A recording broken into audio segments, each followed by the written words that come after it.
ঢাকায় নিষিদ্ধ কোনো সংগঠনের কার্যক্রম চলবে না, কঠোর অবস্থানে থাকবে পুলিশ। রোববার সংবাদ সম্মেলনে এসব কথা জানান ঢাকা রেঞ্জের ডিআইজি রেজাউল করিম মল্লিক ও ডিএমপির যুগ্ম কমিশনার নাসিরুল ইসলাম।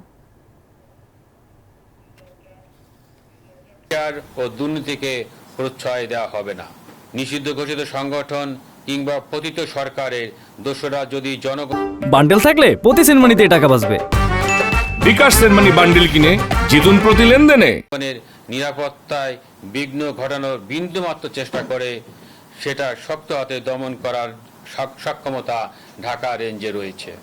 গোয়েন্দা তথ্যের ভিত্তিতে বাংলাদেশ পুলিশের অনেকগুলো সংস্থা আছে, যে সংস্থার মধ্যে সমন্বয় রয়েছে। তার সমন্বয়ের ভিত্তিতে আমরা যখনই যেখান থেকে সংবাদ পাই, সে সংবাদের ভিত্তি থেকে প্রিকশনারি মেজার হিসাবে আমরা সেটার ব্যবস্থাপনা নিয়ে থাকি।